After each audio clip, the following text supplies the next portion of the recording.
perpajakan bendahara melalui Korteks. Saat ini telah bergabung narasumber pertama yang akan memimpin jalannya kegiatan untuk menyampaikan materi dan diskusi.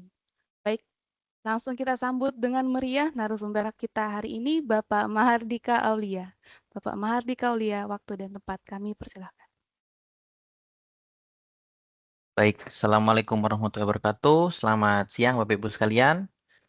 Mohon izin memperkenalkan diri secara singkat ya. Di sini saya Mahardika Aulia Widya Kumara, biasa dipanggil Dika. Mungkin Bapak Ibu sudah ketemu saya ya di CSO lah, di front office. Nah, jadi di sini saya akan menyampaikan secara singkat terkait dengan LPJ Bendahara. Nah, Bapak Ibu, mungkin di sini ada yang memang sudah jabatannya sekarang menjadi bendahara ya. Nah, jadi nanti mungkin akan ada refreshment sedikit lah ya terkait dengan pengetahuan-pengetahuan fundamental terkait LPJ bendahara. Nah, mungkin izin saya langsung share.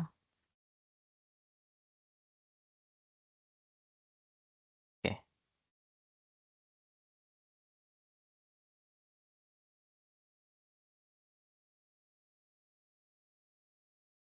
Oke, tadi mungkin untuk Bapak Ibu yang belum melaksanakan post test, mungkin nanti ini linknya bisa dicatat di s.id/pandaibana dan atau juga bisa di scan ini. Nanti mohon untuk dibantu isi post testnya Bapak Ibu. Nah, di situ juga nanti dalam data post test ini Bapak Ibu diharapkan dapat mengisi nama, NIP, dan NPWP satkernya untuk kami data terkait dengan kewajiban perpajakan itu Bapak Ibu. Nah, selanjutnya mungkin saya akan menjelaskan secara singkat terkait asas umum pengelolaan kas bendahara. Nah, mungkin di sini Bapak Ibu yang sudah jadi bendahara mungkin sudah hafal ya atau sudah mengetahui ya terkait asas-asas pengelolaan kas bendahara. Nah, tapi mungkin di sini masih ada juga calon-calon bendahara pengeluaran, calon-calon bendahara atau Bapak Ibu yang mungkin sudah jadi bendahara tapi agak-agak lupa nih kira-kira apa saja sih asas umumnya. Kurang lebih seperti itu. Jadi yang pertama, terkait dengan penata usahaan kas. Jadi bendahara itu memiliki kewajiban untuk menata usahakan seluruh uang atau surat berharga yang dikelolanya, dan ini termasuk dalam uang dalam rekening lainnya atau RPL. Jadi nggak cuma rekening bendahara pengeluaran, tapi kalau Bapak Ibu ada RPL, itu juga menjadi tanggung jawab bendahara. Nah, selanjutnya pada setiap akhir kerja itu, uang tunai yang asalnya itu dari UP atau TUP itu paling banyak 50 juta. Nah, jadi kalau nanti Bapak Ibu pegang uang tunai di atas 50 juta itu sebaiknya harus membuat berita acara keadaan kas yang ditandatangani oleh BPG atau BPP bersama dengan KPA atau PPK atas nama KPA. Jadi boleh KPA-nya langsung atau PPK atas nama KPA. Itu kalau Bapak Ibu megang uang cash atau uang tunai di atas 50 juta. Nah, selanjutnya pada akhir tahun anggaran, BPG itu harus menyetorkan seluruh sisa UP-TUP ke negara. Yang dimana kalau BPP itu menyetorkan sisa UP atau TUP-nya ke kas negara itu melalui BPG. Jadi nanti urutannya setiap BPP nyetorin dulu ke BPG-nya, baru BPG-nya yang menyetorkan ke negara. Nah, kemudian nih nomor D nih, ini yang sebenarnya paling apa ya? Paling sering dilupakan ya sama bendahara. Bendahara yaitu BPG atau BPP itu menyetorkan pajak yang dipotong atau dipungut ke kas negara itu paling lama 3 hari setelah tanggal pelaksanaan pembayaran dengan mekanisme UP. Nah, jadi menurut pengalaman saya di sini ketika ada beberapa bendahara yang konsultasi dan kemudian sekalian saya cek ya, atau saya tanya-tanya, ini seringkali penyetoran pajak yang sudah dipotong atau dipungut itu melampaui 3 hari, bahkan ada yang sampai 1 bulan lebih. Nah, misalnya nih hari ini melakukan transaksi di toko A, kemudian melakukan pemungutan pajak. Nah, itu harusnya paling lambat itu 3 hari setelah melakukan pemungutan. Berarti kalau ini hari Kamis, maka bagusnya kalau nggak hari Jumat untuk hari kerja ya kalau nggak hari Sabtunya itu sudah disetor. Nah, tapi di kemarin itu ada beberapa bendahara yang saya agak kaget ya, ternyata melakukan pemungutan pajaknya itu katakanlah sekarang nih tanggal 5 Maret 2025. Tapi ternyata baru store-nya di bulan April. Nah, itu kan lama sekali ya, itu kan sampai dengan 1 bulan ya. Nah, itu nanti selain itu apa menyalahi asas umum penatausahaan kas, itu juga nanti akan merepotkan Bapak Ibu sekalian karena banyak kas-kas itu bercampur ya di rekening Bapak Ibu. Nah, selanjutnya terkait dengan pembukuan bendahara. Jadi selain menata usahakan kas, bendahara itu juga harus melakukan pencatatan atau pembukuan terhadap seluruh transaksi, penerimaan dan pengeluaran yang dikelolanya atas dasar dokumen sumber. Dokumen sumber ini bisa apa? Ya misalnya adanya kwitansi, SPBY, urutannya SPBY, kwitansi, DRPP dan sebagainya. Atau nanti kalau misalnya ada penerimaan negara, berarti ada setoran PNBP, kemudian ada pungutan pajak, itu semua harus harus dicatat pencatatannya. Nah, kalau bendahara itu mengelola lebih dari satu DIPA, yaitu kode satkernya banyak nih, maka harus melakukan pembukuannya tuh melalui masing-masing DIPA. Nah, jadi katakanlah satu bendahara, seorang bendahara merupakan bendahara di 3 kode satker. Katakanlah Kanwil Kemenak kan kode satkernya banyak. Ada 3 kode satker yang memiliki bendahara yang sama. Maka itu bikin LPG-nya harus masing-masing kode satker, masing-masing kode DIPA-nya. Nah, untuk sekarang itu pembukuannya kita menggunakan aplikasi Sakti ya Bapak Ibu ya. Jadi jauh lebih mudah lah. Untuk teknis pembukaannya nanti bisa mengacu ke aturan ini. Per 3 PB 2014, Jungto per 27 PB 2019 untuk Satker non BLU. Kalau Satker BLU pakai per 47. Mungkin nanti kalau saya takutnya ada yang salah mengutip, nanti saya cek lagi ya. Siapa tahu ada peraturan yang ternyata jauh lebih baru. Lupa saya masukkan di materi ini. Nah, selanjutnya adalah pemeriksaan kas. Nah, ini Bapak Ibu. Jadi dalam penatausahaan kas itu juga harus ada dilakukannya pemeriksaan baik oleh KPA atau PPK atas nama KPA terkait dengan penatausahaan kas dan pembukuan bendaharanya. Apakah dia sudah sesuai kesesuaian antara saldo buku dengan saldo kas. Nah, pemeriksaan kas bendahara ini paling sedikit nih 1 bulan serta dilakukan paling sedikit 1 kali dalam 1 bulan, serta dilakukan pada saat terjadi pergantian bendahara atau sewaktu-waktu jika diperlukan. Yang dimana nanti hasil pemeriksaan ini akan dituangkan dalam berita acara pemeriksaan kas. Yang dimana nanti kalau ternyata ada selisih kas, maka harus diberikan catatan yang memadai oleh bendahara. Kenapa kok terjadi selisih kas tersebut? Nah, inilah mengapa Bapak Ibu, kalau Bapak Ibu menyusun LPJ bendahara itu nanti dikirimnya lewat KPA atau PPK atas nama KPA dulu. Jadi bukan itu numpang lewat aja. Jadi ketika nanti bendahara itu menyusun LPJ, kemudian dikirim ke KPA, itu KPA atau PPK, mengatasnamakan KPA, itu memiliki kewajiban untuk melakukan pemeriksaan terkait dengan penatausahaan kas dan pembukuan bendaharanya. Jadi KPA tuh harus tahu, ini benar nggak apakah laporan yang dibuat oleh bendahara ini sudah sesuai sama dengan realnya. Kan kalau misalnya kas tunai lah, kas tunai itu kan Bapak Ibu kan kalau di Sakti ngetik sendiri berapa kas tunainya. Apakah udah cocok sama BP buku pembantunya. Nah, KPA itu harus ngecek misalnya dari laporannya nih ada nih nulisnya katakanlah kasnya 50 juta. Nah, nanti harus dicek beneran, apakah bener ini 50 jutanya ini beneran ada apa enggak. Itu ada tanggung jawab KPA. Jadi nggak cuma numpang lewat, numpang tanda tangan, tapi yang bersangkutan juga memang memiliki tanggung jawab untuk melakukan pemeriksaan kas. Nah, selanjutnya adalah penyampaian LPJ bendahara. Maaf. Jadi bendahara pengeluaran, BPP, bendahara penerimaan, wajib menyusun LPJ bendahara secara bulanan berdasarkan buku kas umum dan buku-buku pembantu. Yang dimana nanti harus disampaikan paling lambat tanggal 10 bulan berikutnya atau hari kerja sebelumnya dalam hal tanggal 10 itu libur. Nah, jadi gampangnya ya Bapak Ibu, ingat aja pokoknya LPJ bendahara setiap tanggal 10, seperti itu. Nanti kita sudah pakai aplikasi Sakti ya untuk pengirimannya. Sebentar. Oke. Nah, selanjutnya ini terkait dengan dasar aturan terkait dengan laporan pertanggungjawaban bendahara. Kita mengetahui bahwa bendahara pengeluaran itu adalah orang yang ditunjuk ya untuk menerima, menyimpan, membayarkan, menetausahakan dan mempertanggungjawabkan uang untuk keperluan belanja negara dalam pelaksanaan APBN pada kantor atau Satker KL. Yang dimana ini diatur dalam PMK 162 2013 Jungto PMK 230 216.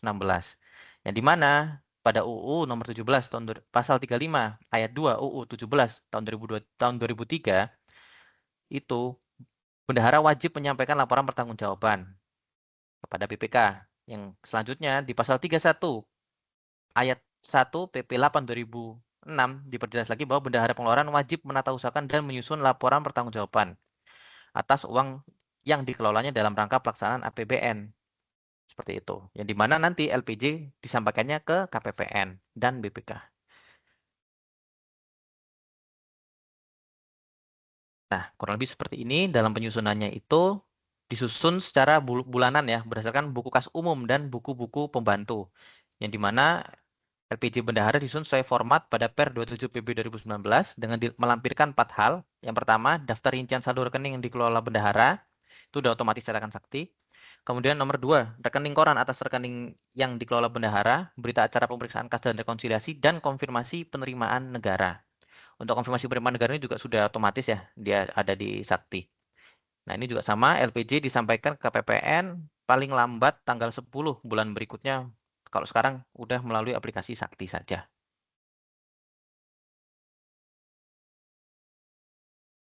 Nah, ini terkait dengan gambaran umum pembukuan bendahara.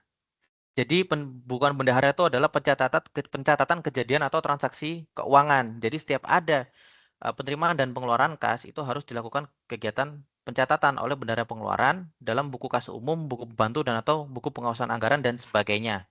Yang dimana kalau sekarang ini Bapak Ibu ini sudah sangat dibantu dengan aplikasi Sakti terkait dengan pencatatannya. Jadi kalau Bapak Ibu nanti sudah mencatat di menu-menu yang sesuai, misal kayak Bapak Ibu mencatat penerimaan di buku pemindahan kas, kas bank, kemudian misalnya penarikan dana dari bank ke tunai, ada tinggal ke pemindahan kas tunai, ada Bapak Ibu melakukan setoran pemungutan pajak, setoran pajak, itu semuanya sudah dipermudah lewat aplikasi Sakti yang nanti otomatis setiap hal yang Bapak Ibu lakukan pada modul Bendahara Sakti itu akan otomatis membuat pencatatan pembukuannya. Nah, tujuannya itu sebenarnya untuk apa? Yaitu untuk tujuan manajerial dan pertanggungjawaban. Nah, sekarang kita ngomong mungkin untuk bendahara pengeluaran ya. Jadi kas di bendahara pengeluaran merupakan kas yang dikuasai, dikelola, dan di bawah tanggung jawab bendahara pengeluaran. Jenisnya apa saja? Yang pertama, merupakan kas yang bersumber dari UP atau TUP. Yang kedua, kas yang bersumber dari LS bendahara. Yang ketiga, kas dari pungutan atau pemotongan pajak. Dan yang keempat, uang dari sumber lainnya yang menjadi hak negara. Contohnya ini biasanya adalah adanya PNBP umum. Itu kadang yang nyetor adalah bendahara pengeluaran. Nah, kemudian sistem dan tata cara pembukuannya. Jadi dalam sistem pembukuannya ini, untuk posisi uang di bendahara ini kita bisa kategorikan menjadi 4 posisi ya Bapak Ibu. Yang pertama, uang di rekening atau di bank. Yang kemudian adalah uang tunai atau uang disimpan di brankas. Yang ketiga adalah uang yang diberikan kepada bendahara pengeluaran pembantu. Dan yang keempat adalah uang muka UP yang diberikan katakanlah untuk perjalanan dinas dan sebagainya.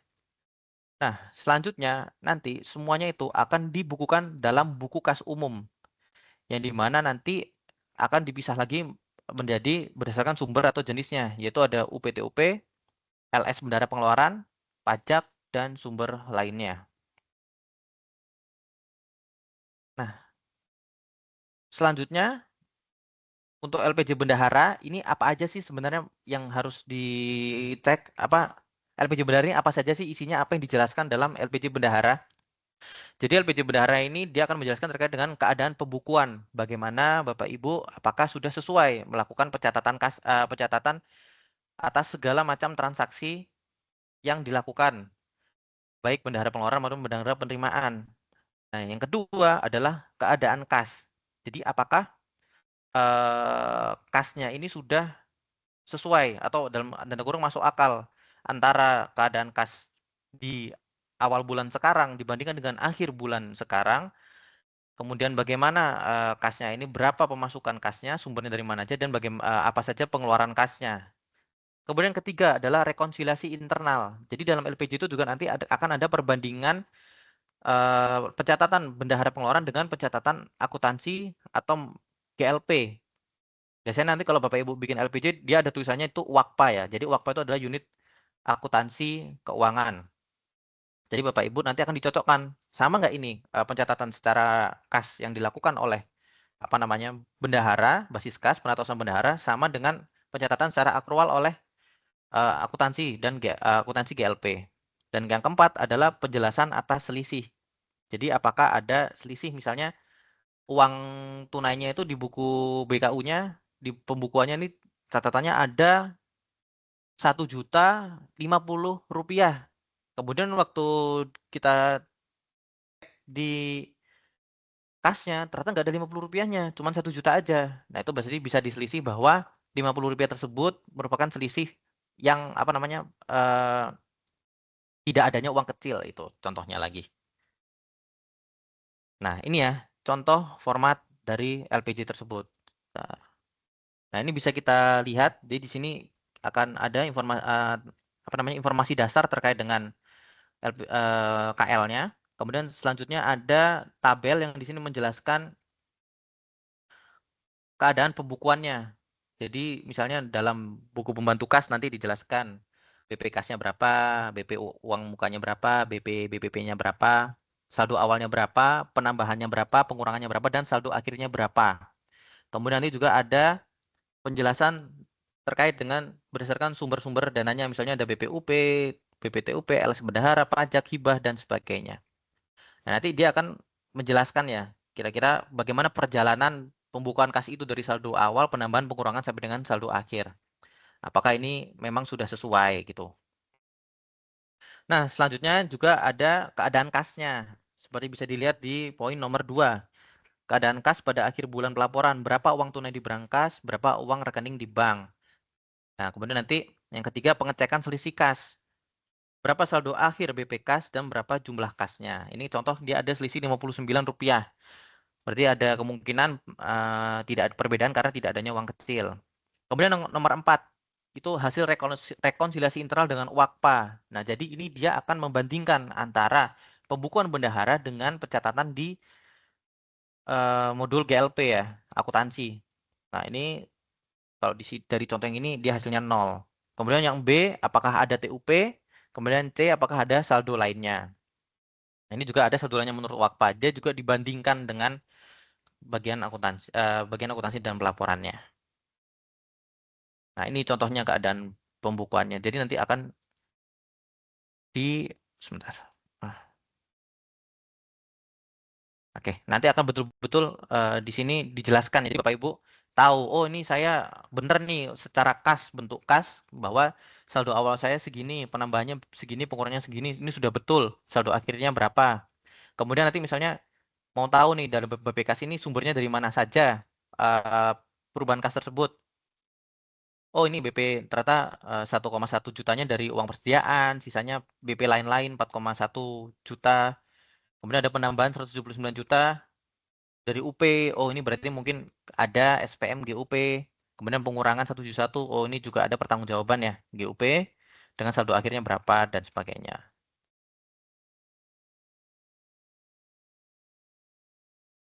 Nah ini juga ada pengecekan terkait dengan keadaan kas. Selisih kas seperti yang tadi. Kemudian hasil rekonsiliasi dengan bagian akuntansi.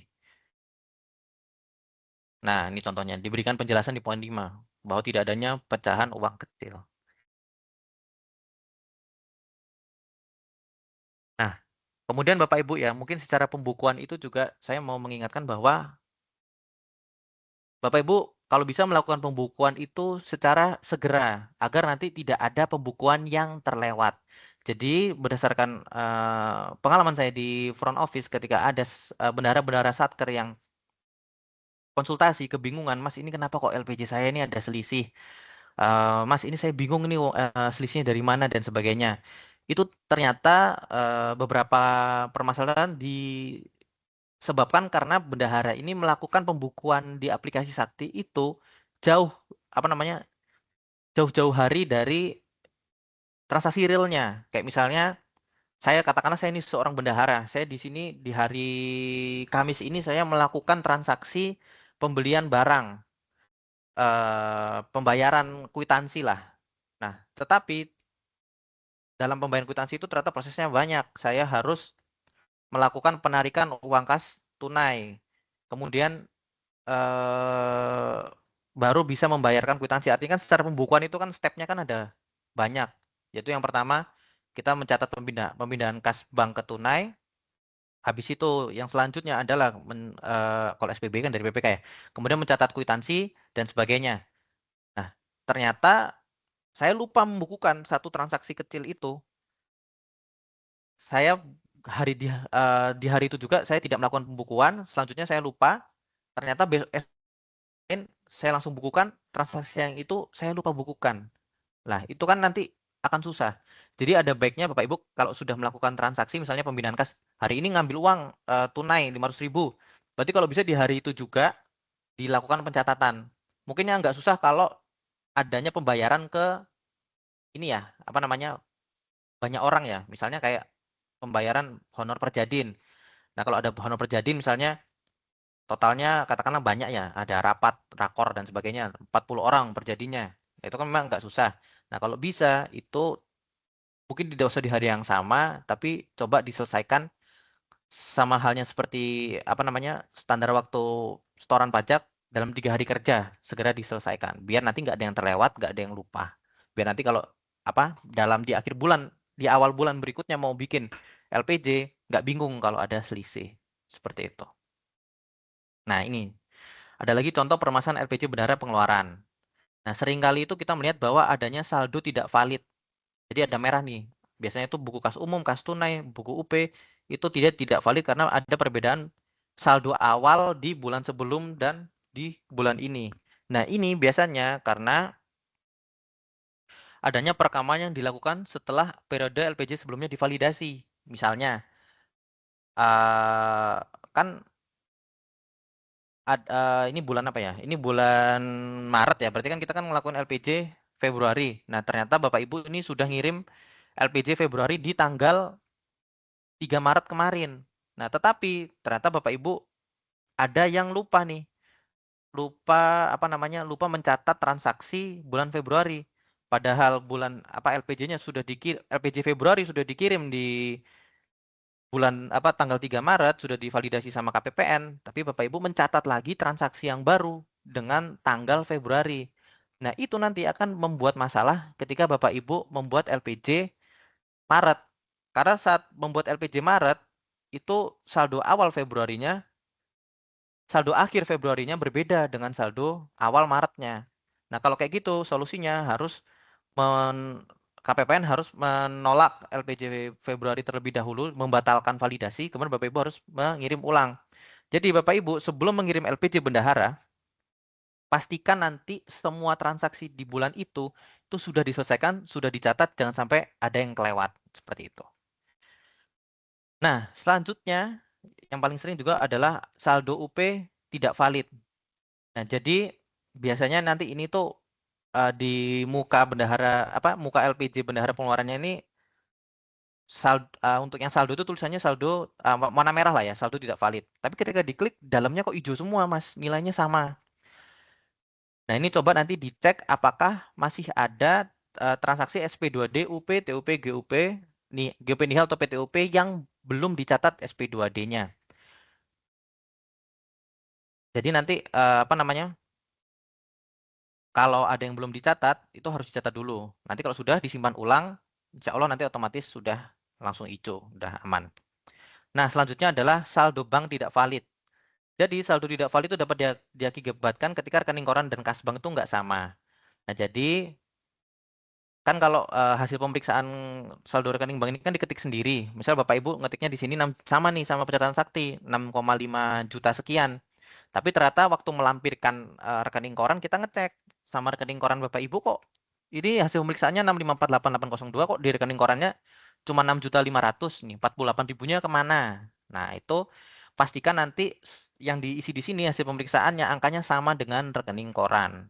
Gitu. Nanti kalau memang ada perbedaan, ada selisih di situ, nah baru nanti kita silakan diskusikan ke KPPN untuk kita apa namanya bantu solusinya. Misalnya apakah ini bisa dengan surat keterangan saja bahwa ini ada selisih karena ABCDE suatu permasalahan atau memang harus ada permasalahan yang diselesaikan seperti itu.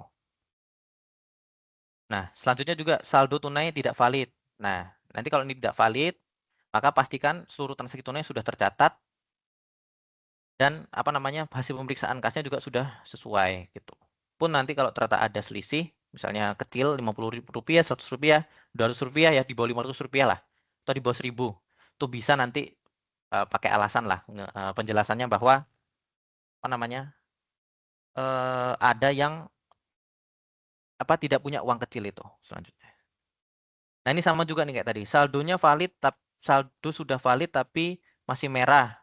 Ini juga sama. Apakah ada transaksi UPTUP, GUP nihil atau PTUP berjalan yang belum dicatat oleh bendahara? Nanti coba di cross check kembali. Nah,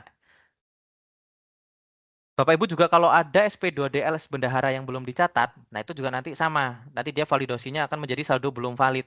Kayak seperti itu. Nah, kemudian Bapak Ibu juga ini ya, mungkin saya mau membahas sedikit ya terkait dengan permasalahan terjadi di bulan ini.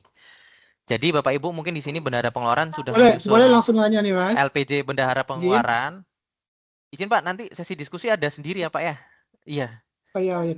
Ya, jadi nanti tunggu sesi diskusi ya Pak ya. Izin saya menjelaskan dulu. Jadi pada bulan ini nih ada permasalahan yaitu Bapak Ibu mungkin semuanya ini sudah valid. Semua LS bendahara, LS UPG, UPT ataupun PTUP sudah dicatat semua. Tetapi Mas, kok kita tulisannya masih saldo belum valid ya? Padahal ini semua SP2D di bulan Februari sudah kita catat semua. Nah, ini Bapak Ibu, karena ternyata kemarin ketika kami coba menanyakan ya ke tim teknis di kantor pusat, itu ada permasalahan apa? Permasalahan bahwa sistem ini dia mendeteksi SP2D, LS, UPTUP dan sebagainya yang melewati melewati bulan Februari. Jadi Bapak Ibu kalau ada SP2D di bulan Maret, itu dia tetap akan statusnya merah. Tulisannya saldo belum valid. Padahal kan harusnya kan cut off-nya kan cuma di bulan Februari. Nah, untuk ini Bapak Ibu, nanti dalam menyusun LPJ mohon ditunggu dulu ya Bapak Ibu. Nanti akan kita berikan informasi kembali kalau nanti sistemnya sudah diperbaiki oleh tim teknis kami. Jadi tidak perlu khawatir, nanti kami informasikan terus terkait permasalahan ini, kira-kira kapan bisa Bapak Ibu selesaikan. Nah, ini ya mungkin untuk tolakan LPJ. Jadi tolakan LPJ ini yang paling sering yang pertama saldo kas bank pada LPJ tidak sama dengan rekening koran. Nah, ini mohon untuk disesuaikan kembali. Kemudian yang kedua, nota konfirmasi penerimaan masih terdapat NA. Ini yang paling sering. Kemudian ketiga, dokumen lampiran LPJ tidak lengkap. Dan yang keempat, terdapat selisih kas yang tidak wajar. Nah, mungkin Bapak Ibu untuk nomor 1 dan nomor 3 itu solusinya harus dipastikan dulu ya nanti bahwa dokumennya tuh nomor 3 ya, dokumen lampirannya itu di-upload semuanya, ditandatangani semuanya, jangan sampai ada yang kelewat. Terus yang pertama, pastikan saldo kas bank itu sesuai dengan rekening koran karena sesungguhnya pembukuan yang Bapak Ibu lakukan di saldo kas bank itu harusnya dia mencerminkan rekening koran Bapak Ibu sekalian. Kemudian yang keempat, terdapat selisih kas yang tidak wajar. Untuk selisih kas yang tidak wajar ini, saya harap nanti Bapak Ibu dapat mencetak buku kas umumnya ya, dicetak BKU-nya, coba cek transaksinya secara detail. Apakah memang ada transaksi yang belum dikerjakan, atau memang ada transaksi yang salah input kayak gitu. Biasanya itu terjadi selisih kas yang tidak wajar, itu karena adanya antara salah input angka, misalnya kelebihan 0 atau kurangnya 0, atau memang karena ada transaksi yang belum dicatat. Dan yang kedua, nota konfirmasi penerimaan masih terdapat NA. Mungkin saya next ya. Nah, ketika Bapak Ibu itu menyusun nota konfirmasi, ketika Bapak Ibu itu mengecek nota konfirmasinya ini banyak yang NA, ini Bapak Ibu bisa coba untuk kirim ke KPPN ADK konfirmasi setoran pajaknya, biar nanti kita cek ini kira-kira apa yang salah. Tapi dari sini saya mungkin akan sharing ya. Jadi Bapak Ibu, ini sering kali kita temukan bahwa Bapak Ibu ini ketika melakukan setoran pajak dan melakukan pencatatan pajak itu tidak sama. Maksud saya begini, Bapak Ibu melakukan setoran pajak itu menggunakan akun deposit 411618, katakanlah besarannya 2.500.000 karena anggapan Bapak Ibu, maaf, 2.500.000 yang dimana akun deposit 2.500.000 itu di situ isinya terdiri dari 2 jenis transaksi tapi dikumpulin di satu billing. Yang satu transaksi katakanlah PPh, yang satunya PPN. Nah, tetapi waktu di Sakti, Bapak Ibu itu mencatatnya dengan NTP mencatatnya 2 kali. Jadi NTP yang sama dicatat 2 kali dengan akun PPN sendiri, akun PPh sendiri dengan besaran yang berbeda. Nah, itu nggak bisa Bapak Ibu. Jadi, kalau Bapak Ibu bikin billing di Cortex, nanti misalnya 411618, terus setorannya nanti juga misalnya 2.500.000, maka di Sakti juga harus sama yang dicatat. Jadi di billingnya itu berapa, surat setoran pajak apa, surat setorannya surat setoran pajaknya itu kode akunnya apa, besarannya berapa. Di Sakti itu Bapak Ibu juga nyatatnya harus sama, harus persis. Karena nanti aplikasi Sakti itu akan mencari transaksi tersebut ke aplikasi MPN atau modul penerimaan negara. Nanti dicocokkan. Jadi bukan input nih, Bapak Ibu, NTP-nya ini, kode akunnya ini, besarannya segini. Nanti aplikasi Sakti itu akan melakukan rekonsiliasi ke aplikasi MPN. Ada nggak ya NTPN ini dengan akun ini dan besarannya segini? Nah, kalau nanti beda sama SSP Bapak Ibu, itu tentu tidak akan ketemu. Maka hasilnya kan NA. Oh, ini nggak ada ini segini. Karena beda sama SSP-nya gitu. Nah, untuk LPJ bendahara pengeluaran dan bendahara penerimaan, Bapak Ibu, konfirmasi penerimaan negara ini wajib tidak boleh NA ya Bapak Ibu. Harus apa namanya? Harus terkonfirmasi, harus ada. Mengingat untuk tahun lalu beberapa yang NA ini kan sudah kita apa namanya?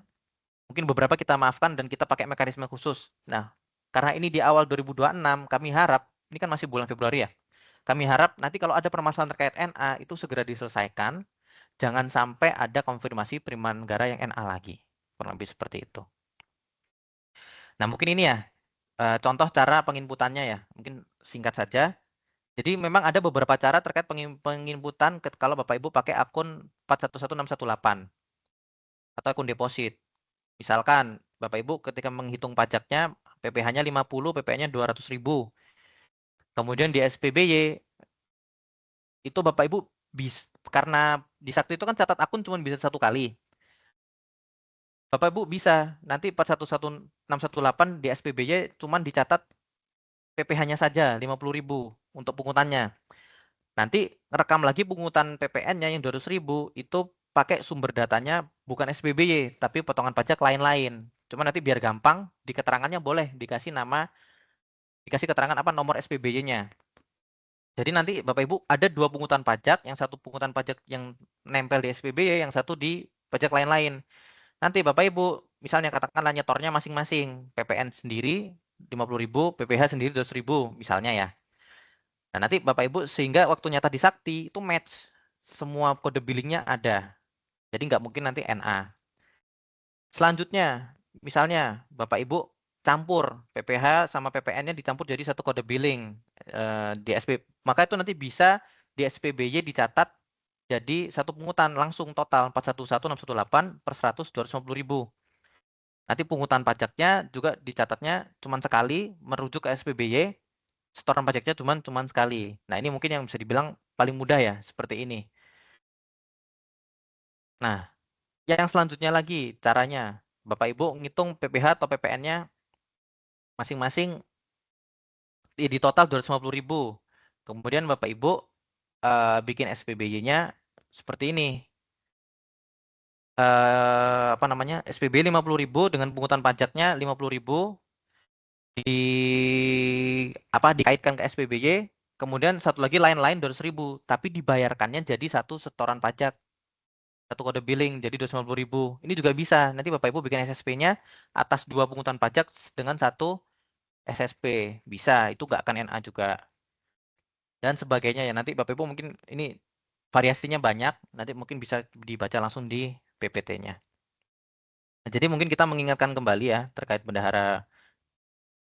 perpajakan bendahara pengeluaran bahwa menurut SE 1 PB 2005 tanggal 7 Februari 2025 bahwa bendahara pengeluaran dan bendahara pengeluaran pembantu itu wajib melakukan penyetoran atas pajak yang dipotong atau dipungut paling lambat 3 hari kerja setelah pemungutan atau pungutan pajak yang dia harus menggunakan akun 411618 atau pendapatan pajak tidak langsung lainnya deposit kalau berdasarkan surat edaran tersebut. Nah, kemudian penyetoran atas pajak yang dipotong dipungut oleh bendahara pengeluaran atau bendahara pengeluaran atau bendahara pengeluaran pembantu dilakukan per jenis pajak per transaksi. Yang dimana BP atau BPP harus memastikan bahwa seluruh pajak yang telah dipotong atau dipungut sudah disetorkan ke rekening kas negara. Jadi Bapak Ibu jangan sampai ya nanti mungut aja tapi lupa disetor. Nah, itu kan bahaya gitu. Atau kalau Bapak Ibu lupa mungut, nah itu juga jangan sampai karena itu kan apa namanya? Kewajiban bendahara untuk melakukan pemungutan.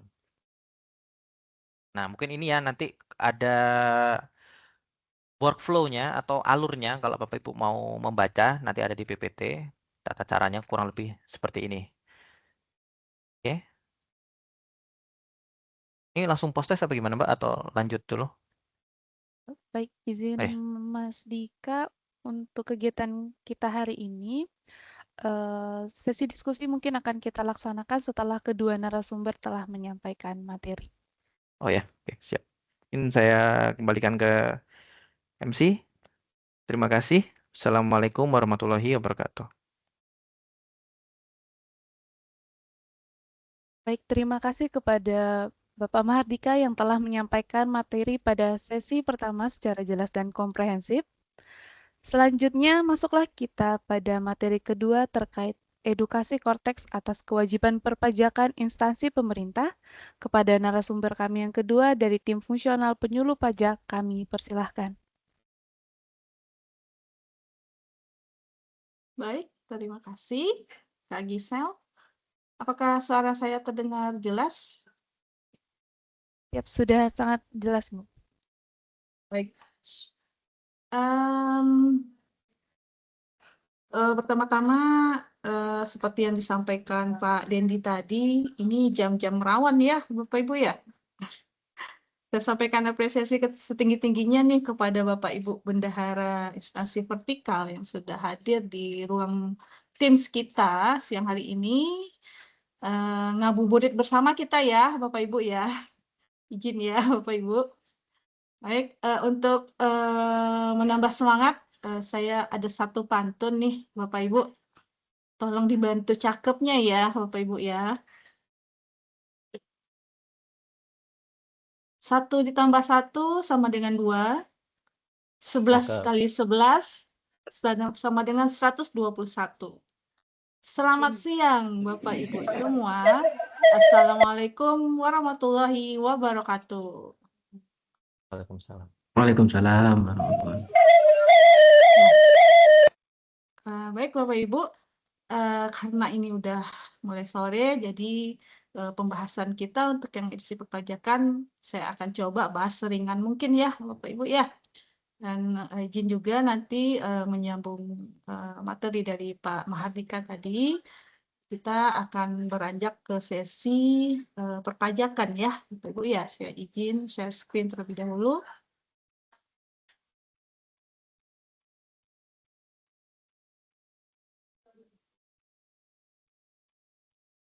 Oke, apakah sudah terlihat Bapak Ibu di layar? Sudah. Baik, sudah terlihat. Siap. Nah, baik Bapak Ibu, ternyata memang satu kesatuan ya Bapak Ibu ya terhadap kewajiban yang diampu oleh bendahara ini. Saya yakin hari-hari ini mungkin bendahara yang paling banyak dicari nih Bapak Ibu. Karena biasanya nanyain ini ya Bapak Ibu ya, kapan ya THR-nya cair gitu ya Bapak Ibu ya. Baik, ini Bapak Ibu sekilas kita lihat dari definisi berbagai instansi pemerintah yang dikategorikan instansi pemerintah ya Bapak Ibu ya. Di sini ada instansi pemerintah pusat, instansi pemerintah daerah, dan juga instansi pemerintah desa. Dan kebetulan untuk siang ini yang hadir di sini adalah Bapak Ibu yang dari instansi pemerintah pusat. Nah, ini bisa kita skip. Nah, Bapak Ibu, ini akan kita coba review sedikit ya, Bapak Ibu ya. Ketika Bapak Ibu sudah menjadi bendahara, tentu tidak terlepas dari berbagai macam kewajiban yang harus kita lakukan. Kalau tadi yang dibahas oleh Pak Mahardika terkait LPJ dan pembukuan, nah sekarang kita akan coba membahas tentang kewajiban perpajakannya seperti apa. Nah, seperti dilihat di layar, Bapak Ibu, tentu kewajiban yang paling mendasar, yang pertama kita harus mendaftarkan diri untuk memperoleh NPWP. Itu pasti semua sudah ada NPWP. Yang kedua, kita melakukan pemotongan dan atau pemungutan atas jenis pajak yang ada. Mungkin Bapak Ibu di sini, apakah ada yang merupakan bendahara baru, mungkin belum setahun menjadi bendahara? Apakah ada?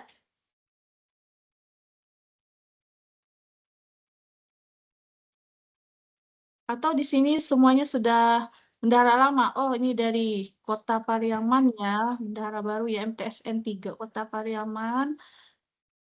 Oke, ada lagi yang bendahara baru yang belum setahun, Pak Zendrizal juga. Jadi di sini campur ya Bapak Ibu ya. Oh, dari Mentawai di Kejari. Oh, rata-rata berarti di sisanya udah bendahara yang sudah lama ya Bapak Ibu ya, lebih dari setahun ya. 5 orang ya. Oke, tidak apa-apa. Jadi Bapak Ibu, kita sedikit mengulang saja ya Bapak Ibu ya, terkait kewajiban basic atau kewajiban dasar kita sebagai bendahara instansi pemerintah.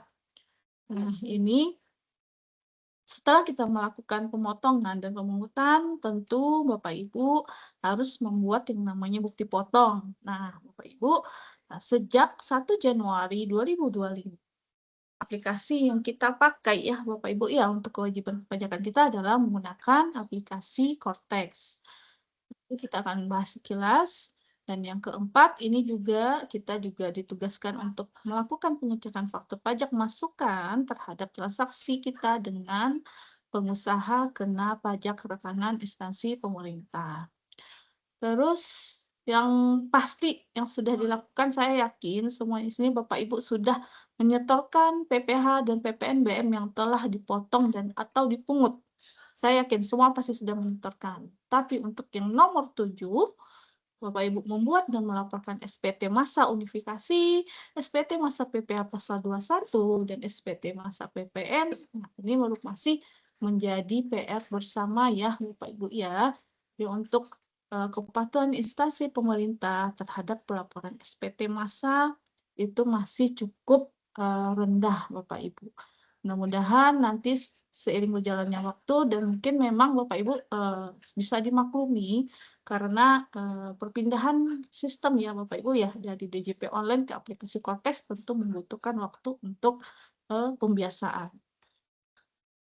Nah, ini gambaran garis besarnya ya Bapak Ibu ya. Di sini kami lingkari untuk setor dan lapor. Nah, Bapak Ibu, terkait ini juga mungkin saya tempat lihat tadi paparan dari Mas Mahardika bahwa rata-rata penyetoran dari instansi pemerintah itu adalah menggunakan kode akun 41116800 yang mana itu Bapak Ibu adalah kode dari deposit pajak. Nah, mungkin di sini saya akan sedikit bertanya ya Bapak Ibu ya. Bapak Ibu mungkin yang bendahara yang sudah menggunakan aplikasi sebelumnya di tahun 2024 yaitu menggunakan aplikasi DJP online. Kalau Bapak Ibu setor pajak biasanya menggunakan akun apa Bapak Ibu? Mungkin bisa open mic-nya supaya bisa kita lihat perbedaan. Kenapa kok sekarang di Cortex nyetornya deposit pajak gitu, akunnya kok beda. Kalau dulu kami di DJP online nggak nyetor pakai itu gitu. Sebenarnya apa sih ini deposit pajak? Saya boleh minta pendapatnya. Mungkin dari yang sudah ini sudah lama ya jadi bendahara atau lebih dari 1 tahun. Adakah yang mau volunteer untuk menjawab? Apa perbedaan atau ketika zaman DJP online, Bapak Ibu menyetor pajaknya menggunakan akun apa?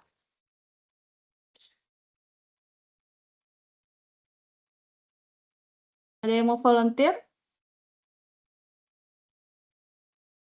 Wah, pada malu-malu nih kayaknya ya.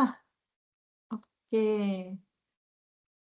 Mungkin dari RRI Padang, mungkin Karisma bisa menjawab. Halo, Kak Risma.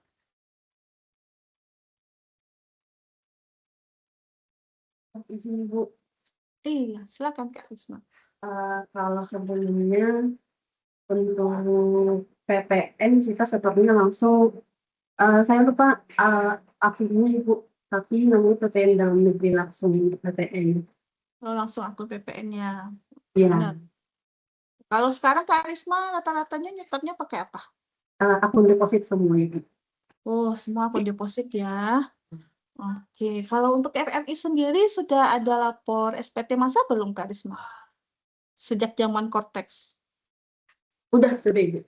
Sudah SPT ya? masa udah sejak tahun, udah deh, udah lapor SPT masa. Ada lapor ya. Oke, baik.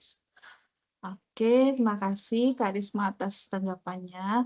Nah, Bapak Ibu, nah memang kerasa gitu ya perbedaannya ya Bapak Ibu ya. Cuman yang harus kami sampaikan di sini Bapak Ibu, kita akan coba lihat nih sebenarnya apa sih deposit pajak itu. Nah, deposit pajak Bapak Ibu,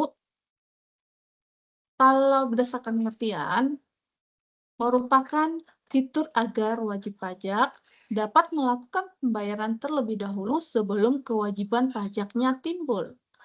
Nah, konsep deposit pajak ini merupakan pembayaran pajak yang belum terikat sama sekali ke satu jenis pajak tertentu. Jadi contoh nih, kalau tadi Kak Risma membayar deposit kode 411618100 atas PPN, nah pembayaran ini belum bisa dianggap ke pembayaran PPN jika kita sebagai instansi pemerintah tidak melakukan pelaporan SPT. Itu ya Bapak Ibu ya. Jadi sebagai gampangnya, deposit pajak ini memang seperti saldo pajak dibayar di muka dan ini belum terikat ke jenis kode pajak manapun. Nah, bagaimana caranya supaya deposit pajak ini bisa terikat ke kode pajak yang seharusnya? Contoh, umpamanya Bapak Ibu membayar yang tadi belanja barang dan jasa ya. Kita bayar PPh 22 nih sejatinya ya, karena belanja di atas 2 juta. Nah, Bapak Ibu melakukan penyetoran kode deposit pajak sebelumnya dengan menggunakan deposit umpamanya 100.000. Nah, agar setoran ini pindah ke akun 41122910 yang mana sejatinya itu adalah kode PPh 22, Bapak Ibu harus melakukan pelaporan SPT. Nah, Bapak Ibu, ini kita bisa lihat di layar. Ketika kita melakukan pelaporan SPT, maka akan terjadi pemindah bukuan deposit. Nah, pemindah bukuan dilakukan untuk memindahkan saldo deposit ke kode akun pajak yang sebenarnya. Nah, saldo deposit dapat dilakukan pemindah bukuan atau PBK untuk pembayaran SPT yang telah kita draft, ataupun kita kalau mau membayar utang pajak ya Bapak Ibu ya, atau pembayaran yang dianggap sebagai pelaporan atau pengungkapan ketidakbenaran. Nah, ini Bapak Ibu bisa dilihat bahwa agar deposit ini bisa masuk kode jenis pajak yang sebenarnya itu caranya dengan pelaporan SPT, Bapak Ibu. Yaitu pemindah bukuan dari draft SPT yang akan kita laporkan dan ada juga pemindah bukuan dari permohonan. Nah, mungkin ini saya coba share materi yang selanjutnya Bapak Ibu ya.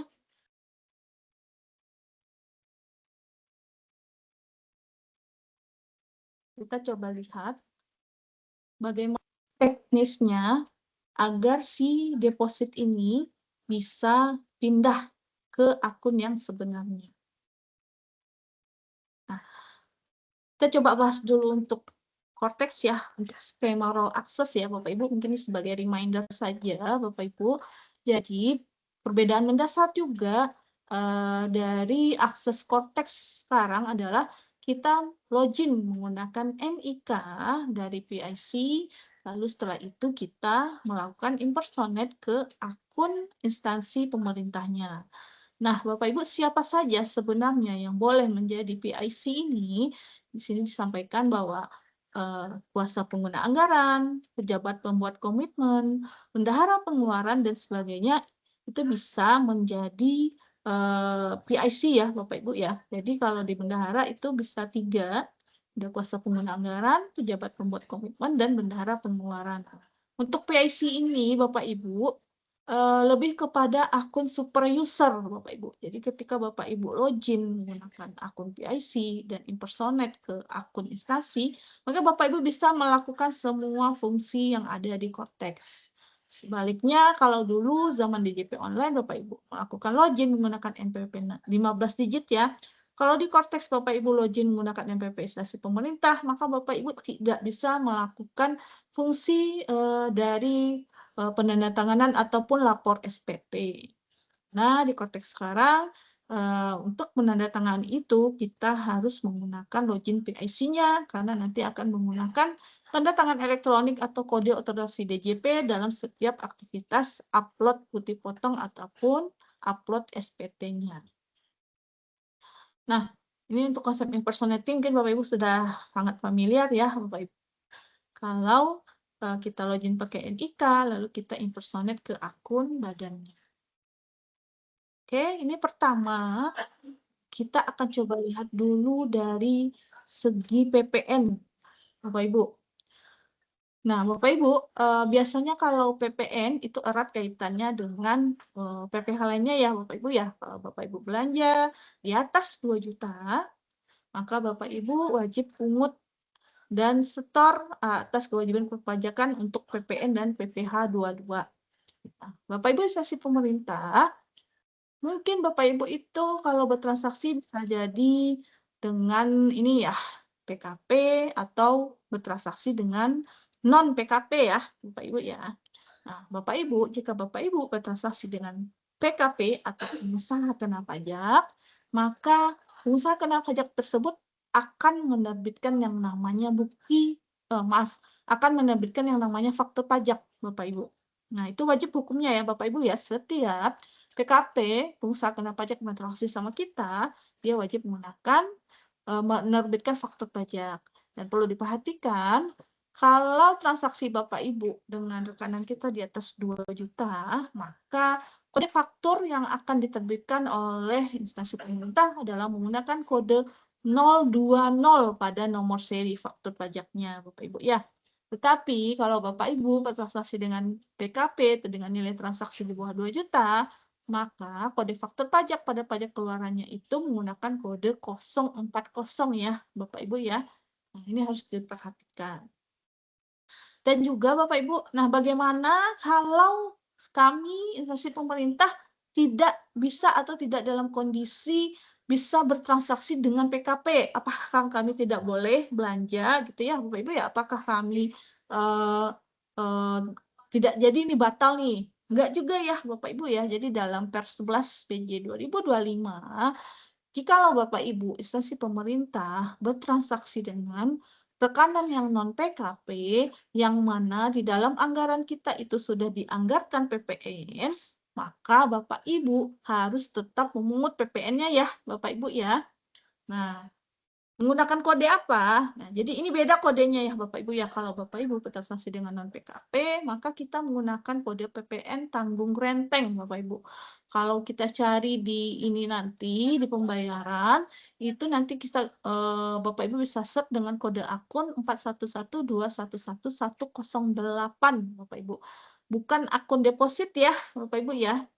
Nah, jadi untuk PPN tanggung renteng alias kalau kita bertransaksi dengan non PKP, maka kita harus memungut PPN tanggung rentengnya dengan kode akun 4112111108. Nanti Bapak Ibu bisa lihat di bagian pembayaran, di sana ada klasifikasi untuk PPN tanggung renteng ini. Nah, Bapak Ibu, jadi kita harus bedakan ya Bapak Ibu ya, transaksi dengan PKP atau tidak. Kalau kita transaksi dengan non PKP, ketika Bapak Ibu sudah membayar yang tadi PPN tanggung renteng itu Bapak Ibu sudah dianggap melakukan pelaporan SPT untuk transaksi itu. Tetapi kalau Bapak Ibu bertransaksi dengan PKP, maka akan ada faktur pajak yang terbit, Bapak Ibu harus memvalidasinya di dashboard e-faktur ini, Bapak Ibu, nanti dia akan masuk ke pajak masukan. Nah, ini. Jadi nanti Bapak Ibu kalau Bapak Ibu bertransaksi dengan PKP, nanti atas faktur pajak yang terbit itu nanti masuknya di pajak masukan. Dan Bapak Ibu perhatikan nanti di sini ya Bapak Ibu, hati-hati ketika Bapak Ibu refresh tombol ini, perhatikan nanti periode ini ya Bapak Ibu ya, bahwa periode ini harus kita filter. Kalau sekarang nggak salah itu 2 bulan dicontreng nanti ya Bapak Ibu ya, supaya tampilan bulannya muncul. Nah, apa kaitannya faktur pajak masukan ini dengan SPT, Bapak Ibu? Jadi Bapak Ibu ketika mungkin Bapak Ibu belanja menggunakan sistem LS ataupun UP, nah semuanya masuk di sini nanti Bapak Ibu. Kalau nanti Bapak Ibu belanja menggunakan LS, nah harap di validasi, harap dicontreng diklik tombol ini Bapak Ibu, pensil ini. Nanti Bapak Ibu silahkan masukkan nomor SP2D-nya di sini. Nah, kan kalau kita belanja pakai sistem LS ya Bapak Ibu ya, untuk PPN-nya udah langsung di setor ya Bapak Ibu ya. Nah, untuk di Kortex supaya pajak masukan ini, faktur ini tidak harus dibayar lagi di SPT nantinya, silakan Bapak Ibu inputkan nomor SP2D-nya di sini. Nah, kalau Bapak Ibu tidak belanja menggunakan sistem LS atau UP, Bapak Ibu cukup memastikan saja bahwa data faktur pajak ini sudah benar. Nah, Bapak Ibu, jika memang data faktur pajak kita tidak benar, Bapak Ibu bisa menandakan sebagai di sini sebagai faktur pajak yang tidak valid, Bapak Ibu ya, agar data faktur pajak ini tidak masuk ke SPT yang akan kita laporkan. Oke, ini contoh PDF faktur pajak yang mungkin Bapak Ibu sudah familiar. Nah, sekarang coba kita lihat untuk SPT-nya. Nah, untuk SPT, itu Bapak Ibu bisa memilih SPT masa PPN bagi pemungut PPN dan pihak lain yang bukan merupakan PKP. Nah, disinilah nanti ya Bapak Ibu ya, akan muncul semua faktor-faktor yang terbit ke instansi kita. Bapak Ibu bisa lihat bahwa nanti kalau Bapak Ibu di awal tadi tidak melakukan validasi, takutnya Bapak Ibu ada faktor-faktor yang mungkin itu bukan punya kita atau bukan transaksi kita, dia masuk ke sini. Nanti dia masuk ke sini, apalagi kalau menggunakan kode 02 ya Bapak Ibu, dan tidak disetor pakai LS, nanti akan masuk di sini. Ketika kita lapor SPT, maka SPT itu akan menjadi kurang bayar atau kita harus membayar lagi atas PPN-nya. Nah, Bapak Ibu, tadi kalau umpamanya nih Bapak Ibu dalam 1 bulan, nah anggaplah di bulan November kemarin, Bapak Ibu tuh ada transaksi pakai LS, mungkin ada transaksi juga pakai UP ya. Nah, di SPT inilah Bapak Ibu nanti akan merekap semua transaksi yang Bapak Ibu lakukan. Kalau Bapak Ibu transaksi pakai LS, sudah diinputkan SP2D, maka ketika klik bayar dan lapor, hal itu tidak lagi menjadi tagihan Bapak Ibu di SPT-nya. Kalau Bapak Ibu transaksi dengan UP, yang sebelumnya Bapak Ibu sudah menyetorkan deposit, nah ketika Bapak Ibu klik bayar dan lapor, ketika saldo depositnya mencukupi, maka akan ada pilihan apakah Anda akan membayar pakai deposit pajak. Kita bisa klik yes. Jadi yang akun deposit yang 411618100 ini akan terpindah bukukan otomatis Bapak Ibu ke akun PPN yang sebenarnya. Jadi Bapak Ibu mudah-mudahan bisa menangkap ya Bapak Ibu ya, kapan saatnya si deposit pajak ini pindah ke akun yang sebenarnya. Baik itu SPT masa PPN, SPT masa unifikasi, ataupun SPT masa 21 yang sebelumnya kita bayar pakai deposit, dia akan berpindah ke akun yang sebenarnya ketika Bapak Ibu klik bayar dan lapor di SPT-nya. Jadi ini kita harus ngecek ya Bapak Ibu untuk PPN untuk faktur pajak tersebut. Nah, ketika semua setoran sudah Bapak Ibu lakukan pakai deposit awalnya, maka Bapak Ibu tidak perlu lagi membayar ya Bapak Ibu ya, tidak perlu lagi membayar kode billing karena dia akan langsung mempindah bukan dari saldo deposit ke saldo yang akun pajak yang sebenarnya. Nah, jika muncul tampilan seperti ini Bapak Ibu klik lapor SPT, artinya saldo deposit yang Bapak Ibu sampaikan itu tidak cukup. Makanya ketika kita klik bayar dan lapor, terkreatlah kode billing. Bapak Ibu bisa perhatikan kode billing yang ada di sini itu sudah merupakan akun KJS PPN yang sebenarnya di kode 4112110910. Nah, inilah yang nanti jika memang kurang ya Bapak Ibu ya saldo depositnya, kita harus membayar pakai kode billing. Cuman, nah ini ya Bapak Ibu ya, jadi konsep deposit itu sebenarnya pembayaran pajak yang dibayar di muka Bapak Ibu masih bisa dipakai untuk apa saja. Untuk membayar deposito dia belum terikat ke akun manapun. Nah, kalau Bapak Ibunya ternyata di awal ketika belanja langsung setor deposit, belanja setor deposit. Nah, sejatinya deposit itu akan balance seharusnya ya Bapak Ibu ya. Sejatinya deposit itu akan balance dan Bapak Ibu bisa tidak harus bikin kode billing lagi. Oke. Next slide. Izin Kak Gisal, saya tidak bisa menekan next slide.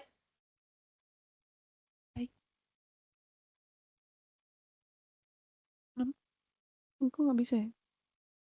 Presenter has turned off participant navigation. Atau saya ulang ya, Kak Gisal ya. Ya, boleh diulang Bu share screen.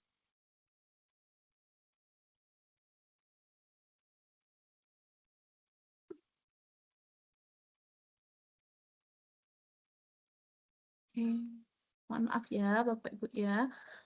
Ada iklan sejenak. Nah, Bapak Ibu kita coba lanjut ya Bapak Ibu ya. Nah, kalau tadi kan SPT masa PPN ya Bapak Ibu ya. Nah, untuk bendahara sendiri, selain SPT masa PPN, kita juga mengenal yang adanya SPT PPH Pasal 21 dan SPT masa unifikasi. Nah, konsepnya sama Bapak Ibu. Jadi nanti konsep SPT di Korteks itu, Bapak Ibu, dia akan berasal dari satu bahan baku gitu. Kalau kita bilang lah ya ini PPH Pasal 22 ya Bapak Ibu ya, maka bahan baku yang akan masuk ke SPT itu adalah dari bukti potong. Kalau lihat di Korteks itu, kita akan membuat yang namanya bukti potong Bapak Ibu. Nah, untuk PPH Pasal 22, kita akan klik di e-bukpot di tab yang BPPU. Nah, disinilah Bapak Ibu, ketika Bapak Ibu udah belanja nih, umpamanya pembelian ATK gitu ya Bapak Ibu ya, ke toko ABC gitu ya Bapak Ibu ya. Nah, kalau udah belanja Bapak Ibu silakan input di sini, input bukti potongnya. Nanti Bapak Ibu pilih masanya berapa, terus inputkan NPWP lawannya untuk badan. Kalau Bapak Ibu bertransaksi dengan orang pribadi, Bapak Ibu inputkan NIK-nya. Karena kita untuk orang pribadi tidak lagi mengenal istilah NPWP ya, Bapak Ibu ya. Untuk orang pribadi kita mengenal istilahnya NIK-nya. Di sini Bapak Ibu inputkan, mungkin Bapak Ibu sudah terbiasa juga ya, Bapak Ibu ya. Dan juga Bapak Ibu harus perhatikan kalau memang kita tidak menggunakan fasilitas dan segala macam, harap pilih di sini adalah tanpa fasilitas. Silahkan diisi keterangan-keterangannya. Lalu untuk pemilihan objek pajaknya, Bapak Ibu bisa ketik aja pemungutan oleh bendaharawan ya nanti ya Bapak Ibu ya. Nanti setelah itu silahkan simpan dan submit. Nah, kalau hal ini mungkin sudah biasa ya Bapak Ibu ya, karena dulu sebelum Korteks pun waktu zaman DJP online sudah ada juga yang namanya SPT masa unifikasi ya Bapak Ibu ya, bagi instansi pemerintah itu juga sama persis dengan ini cara kerjanya. Nah, Bapak Ibu, setelah kita menginput bukti potong atau bukti pungut, nanti akan muncul di sini, silahkan diterbitkan ya Bapak Ibu ya untuk bukti pungutnya. Untuk penerbitan bukti potong atau bukti pungut, nanti akan meminta namanya tanda tangan digital ya Bapak Ibu ya, kode otorisasi DJP. Oke, kalau sudah berhasil diterbitkan, maka dia akan pindah ke tab yang telah terbit. Nah, inilah Bapak Ibu, e-bukpot BPU yang issued ini yang sudah terbit, dia akan menjadi bahan baku di SPT masa unifikasi kita nanti Bapak Ibu. Kalau bukti potongnya masih di tab atau bagian yang belum terbit ini, dia tidak akan muncul di SPT Bapak Ibu. Nah, kalau Bapak Ibu sudah upload, sudah terbitkan, nah inilah yang akan menjadi bahan baku di SPT masa unifikasi kita. Begitupun halnya dengan ini Bapak Ibu, pasal 23. Nah, kalau SPT masa PPh pasal 23, Bapak Ibu, bedanya hanya nanti ketika di e-bupotnya, Bapak Ibu pilih BPPU, lalu nanti ketika objek pajaknya Bapak Ibu ketik set aja, umpamanya sewa apa, belanja apa, lalu kita buatkan bukti potongnya, lalu kita submit, lalu kita terakhir lapor di SPT. Nah, Bapak Ibu, kalau kita tidak membuat bukti potong, maka tidak akan ada bahan baku di SPT-nya Bapak Ibu, instansi pemerintah Bapak Ibu ya. Jadi jangan kaget kalau umpamanya Bapak Ibu disuruh lapor SPT saya kok nggak ada isinya ya Bapak Ibu ya, Bu ya. Padahal saya udah ngantor deposit. Jadi tidak ada hubungannya ya Bapak Ibu ya antara penyetoran deposit dengan SPT nantinya. Kalau Bapak Ibu tidak membuat yang namanya bukti potong, bukti pungut, maka di SPT unifikasi datanya akan kosong. Nah, begitupun juga Bapak Ibu nantinya di SPT PPh pasal 21 nih Bapak Ibu. Kalau di SPT PPh pasal 21, ini saya skip saja ya Bapak Ibu ya.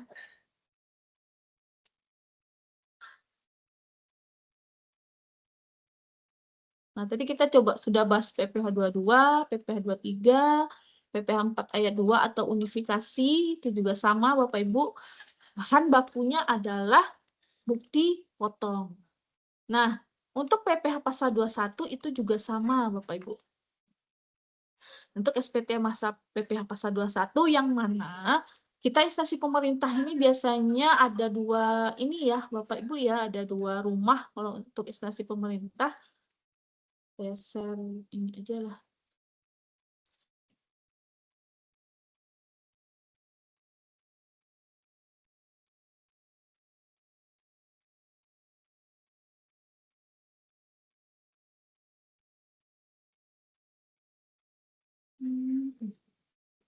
Oke, izin Bapak Ibu. Nah, ini untuk PPh pasal 21 yang tampil di layar ini adalah Bapak Ibu merupakan gaji dan tunjangan kita setiap bulan yang kita terima ya Bapak Ibu ya. Yang mana kita menggunakan web gaji Kemenkeu untuk penyetoran atau penghitungan ya Bapak Ibu ya PPh pasal 21-nya. Nah, Bapak Ibu memang nih saat ini belum ada interface atau aplikasi yang menghubungkan antara web gaji Kemenkeu dengan Cortex gitu. Jadi Bapak Ibu, ketika Bapak Ibu sudah melakukan pemotongan pemungutan di web gaji Kemenkeu, Bapak Ibu harus tetap menginput ulang manual terhadap PPh 21 yang sudah kita lakukan. Contoh nih Bapak Ibu, kalau di layar nih Bapak Ibu, ini kan gaji bulan kita ya, yang mana gaji rutin dan juga ada tunjangan yang melekat ya Bapak Ibu ya. Jadi nanti di Cortex yang DPP PH pasal 21 yang kita inputkan di Cortex itu adalah yang ada di sini. Nah, untuk DPP Bapak Ibu tidak memasukkan tunjangan pajak. Ya, Bapak Ibu ya. Jadi ketika Bapak Ibu menginputkan bukti pemotongan bulanan pegawai tetap di Cortex, maka tunjangan pajak ini tidak menjadi unsur DPP. Nah, mungkin ini juga banyak yang menimbulkan selisih ya Bapak Ibu ya. Karena ada beberapa yang mencoba untuk menginput di Cortex, perhatikan bahwa kita tidak menginput tunjangan pajak di DPP-nya. Jadi kalau ini contoh untuk yang menggunakan web gaji Taspen ya Bapak Ibu. Kalau kita instansi vertikal, kita menggunakan yang namanya web gaji Kemenkeu. Nah, Bapak Ibu, selain selain bukti potong yang bulanan, tentu juga Bapak Ibu juga melakukan pemotongan seperti honor gitu ya Bapak Ibu ya, atau uang makan. Nah, untuk honor dan uang makan, karena itu sifatnya insidentil, bukan yang rutin bulanan, Bapak Ibu di Cortex inputnya nanti di BP21 ya Bapak Ibu ya. Jadi kita tidak menginput di bukti potong yang bulanan. Nah, jadi Bapak Ibu, ini mungkin coba setelah kita bahas ya, Bapak Ibu ya. Jadi Bapak Ibu, Cara untuk memindahkan deposit ke akun pajak yang sebenarnya adalah dengan cara melaporkan SPT ya, Bapak Ibu ya. Jadi SPT pasal 21, SPT unifikasi, SPT masa PPN, itulah nanti yang akan menarik secara otomatis deposit kita. Tetapi nanti kalau Bapak Ibu, contoh yang di slide, namanya Bapak Ibu mungkin ada yang belanja pakai Siplah ya, Bapak Ibu ya, untuk yang dari dinas, instansi dinas pendidikan, ataupun mungkin menggunakan Inaprok ya, Bapak Ibu ya. Maka untuk Inaprok sendiri, kita tidak harus melakukan penyetoran pajak lagi ya, Bapak Ibu ya, karena sudah langsung dipotong pungut oleh Inaproknya ataupun Siplahnya. Nah, mungkin untuk materi ini seperti itu dulu ya, Bapak Ibu ya.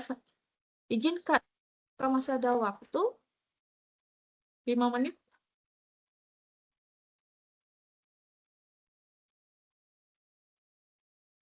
Ya Bu, silakan dilanjutkan. Pak Gisel. Ini sedikit saja Bapak Ibu. Ini mungkin Bapak Ibu ini bertanya-tanya nih tentang gimana sih cara baca saldo deposit saya di Cortex. Nah, Bapak Ibu ya, jadi semua yang kita lakukan di Cortex itu tercatat ya Bapak Ibu ya. Contoh nih mungkin Bapak Ibu bertanya kok depositnya nggak beres gitu ya Bapak Ibu ya. Kumpul-kumpul lah depositnya dari Januari sampai Desember nggak ketemu gitu, nggak beres. Nah, di sini Bapak Ibu bisa kami sampaikan bahwa untuk mengecek berapa sih akun deposit yang udah kita store itu ada di buku besar wajib pajak ya Bapak Ibu ya. Nah, kalau di Cortex itu di sini nih, di buku besar wajib pajak. Nah, Bapak Ibu nanti cara membacanya, nah, silahkan difilter ya nanti Bapak Ibu ya, umpamanya Bapak Ibu memfilter saldo di sini nih. Ini kan ada ya Bapak Ibu ya yang merah dan yang hijau. Nah, rangkuman saldo ini menjanjikan saldo total dan saldo filter. Akun debit menunjukkan total nilai transaksi kewajiban perpajakan yang disajikan dalam angka negatif. Akun kredit menunjukkan total nilai transaksi hak perpajakan yang disajikan dalam angka positif. Nah, ada lagi nih yang dibilang debit tersisa, itu apa? Nah, kalau debit tersisa menunjukkan total nilai kewajiban yang masih harus diselesaikan atau dibayar yang disajikan dalam angka negatif. Sedangkan kredit tersisa yang di sini menunjukkan total hak perpajakan yang masih dimiliki atau belum digunakan. Saldo yang ada di sini merupakan hasil pengurangan debit tersisa dan kredit tersisa. Nah, jika saldo menunjukkan yang negatif, berarti wajib pajak masih memiliki kewajiban yang belum dipenuhi, begitupun sebaliknya. Nah, kalau nanti Bapak Ibu mau lihat saldo depositnya berapa, nah, ketika di sini nih Bapak Ibu difilter contreng saja yang angka kreditnya, kredit pajaknya, nanti Bapak Ibu bisa sedot datanya dari awal tahun. Nah, untuk pengecekan, untuk pencetakan menjadi PDF, mohon maaf masih terbatas di 1 bulan terakhir ya Bapak Ibu ya. Tetapi kalau Bapak Ibu mau lihat langsung di aplikasinya, itu bisa langsung dari awal tahun. Itu Bapak Ibu bisa melihat di buku besar kita nanti akun deposit dengan kode 411618100. Oke, nanti mungkin slide ini juga akan coba kami bagikan nanti ya Bapak Ibu ya, sehingga mungkin Bapak Ibu bisa mempelajarinya lagi. Oke, mungkin itu saja Kak Gisel. Untuk selanjutnya saya kembalikan ke Kak Gisel. Terima kasih. Baik, terima kasih Bu Ismi yang telah menyajikan materi pada sesi kedua. Kami mengucapkan terima kasih kepada narasumber yang telah memaparkan materi secara jelas dan komprehensif. Selanjutnya kita akan masuk kepada sesi diskusi. Saya yakin Bapak dan Ibu akan memiliki banyak pertanyaan terutama terkait kendala teknis di lapangan. Kami persilahkan bagi Bapak dan Ibu yang ingin mengajukan pertanyaan atau berbagi pengalaman terkait dengan LPJ dan Cortex perpajakan di instansi pemerintah. Bapak yang Ibu ingin bertanya secara langsung dapat menggunakan fitur raise hand atau melalui kolom chat. Pada sesi pertama ini akan kami buka 3 pertanyaan pertama. Bagi Bapak dan Ibu yang bertanya, kami mohon untuk memperkenalkan nama dan instansi dari satuan kerja.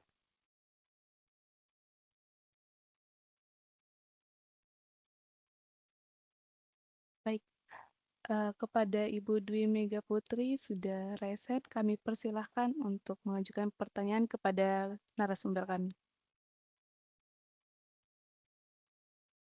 Assalamualaikum warahmatullahi wabarakatuh. Mohon izin Ibu, saya Dwi Mega Putri, bendahara dari Kejati Sumber.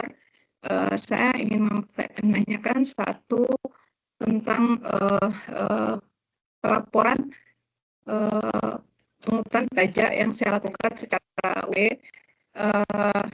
yang SPM-nya atau SP2D-nya itu tergabung, Bu. Jadi saya lihat tadi kan kalau saya pembayaran secara LS, kita kan tinggal masukin SP2D-nya aja langsung pindah. Bagaimana kalau kita pembayarannya itu melakukan UP? UP itu kan semuanya satu SPM. Apakah satu SPM, misalkan transaksinya di satu SPM itu ada 200 transaksi, jadi ada salah satu penyedia itu PKP dan telah melakukan faktur. Waktu saya masukin SP2D-nya itu tidak muncul, Bu. Mohon petunjuk, Bu. Baik, izin saya rangkum ya Bu. Berarti permasalahannya kalau SP2D yang LS itu aman saja. Lalu bagaimana untuk yang GUP, yang di mana GUP. GUP itu kan terdiri dari beberapa SPB yang ada beberapa potongannya ya Bu. Sering tidak Ya, benar. ketemu saat Iya. melaporkannya. Oh ya, izin satu lagi Bu, ini perihal rekanan, salah satu rekanan itu servis mobil itu Bu, itu mereka itu tidak memberikan pajaknya ke kita, jadi mereka nyetor sendiri. Dan waktu mengeluarkan e-faktur, waktu saya di Kortek itu statusnya kalau nggak salah kodenya 4, kalau nggak salah Bu. Jadi waktu dipindahkan itu Bu tidak bisa karena statusnya pajak tidak dipungut bendahara gitu Bu. Mohon petunjuk Bu untuk selanjutnya bagaimana untuk biar potong pajak saya di Januari atau saya di Januari Februari bisa gitu Bu. Mohon izin Bu. Baik, izin Bu. Yang pertama berarti bagaimana penyelesaian masalah terkait SPM GUP yang tidak dapat dilaporkan lewat nomor SP2D-nya, kemudian terkendala dari rekanan yang tidak memberikan e-faktur sehingga bendahara harus merekam sendiri. Kira-kira seperti itu ya Bu ya. Baik, Ya, kami terima tampung kasih Bu. pertanyaan yang pertama.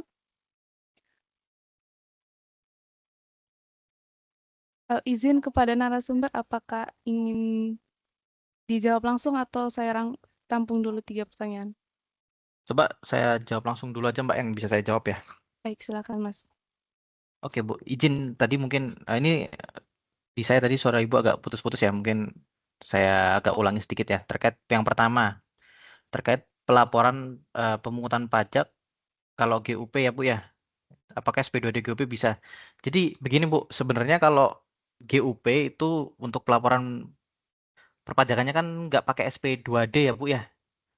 Jadi kan ketika bendahara itu sudah melakukan pemungutan pajak kan bendaharanya kan lapor sendiri. Nah, jadi di situ kan sudah ada proses pelaporan pajaknya yang di mana bendahara membuat kode billing sendiri dan sebagainya karena dipungut sama bendahara. Jadi kalau SPM GUP itu nggak input SP2D Bu di korteksnya. Tetapi dilaporkan di masing-masing kwitansi, masing-masing pungutan setoran yang dilakukan oleh bendahara. Itu sih Bu.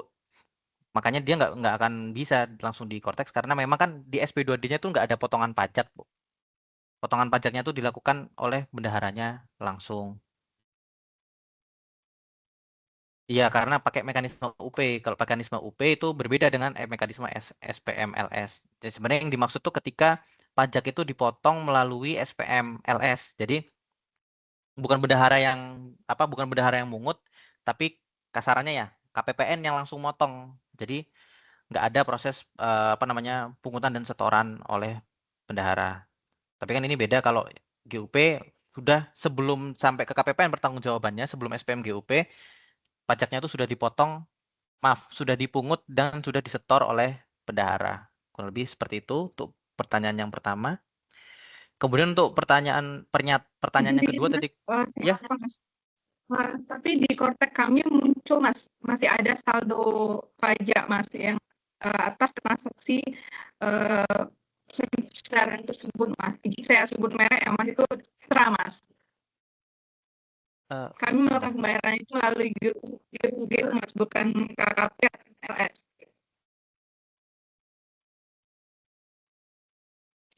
izin Bu, ini tadi kan agak putus-putus ya suaranya.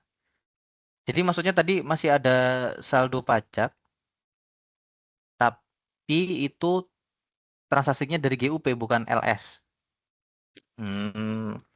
Mungkin nanti bisa dibantu sama rekan-rekan pajak Bu ya. Tapi sepemahaman saya, seketebal pemahaman saya itu mungkin dari bendaharanya kalau masih ada saldo pajaknya berarti mungkin belum dibikin bukti potongnya kali Bu ya. Mungkin ya. Itu menurut saya ya. Tapi nanti coba mungkin bisa dijawab di korteksnya. Tapi yang jelas pokoknya kalau terkait dengan dia itu transaksinya UP sama TUP Bu, itu seluruh proses perpajakannya tuh di bendahara. Jadi nggak lewat SPM. Nanti mungkin kalau bisa dilengkapi ya sama rekan yang lain.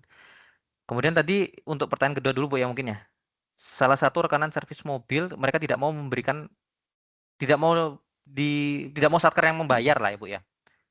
Berarti Iya, betul. Ibu bayarnya full ke mereka, kemudian mereka yang langsung nyetor sendiri. Iya, bikin kode pajak nomor 4. Oh. Jadi saat pajak itu disetor pihak lain kalau nggak salah saya lihat di kodenya itu. Oh, jadi itu Korteknya. permasalahannya ada di Cortex ya Bu ya?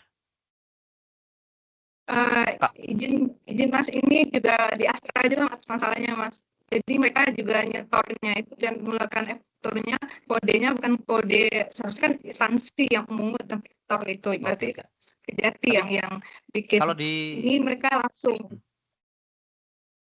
di store sama mereka Bu ya. Kalau di Saktinya ada permasalahan Bu? Di Saktinya tetap bisa dicatat tapi ya?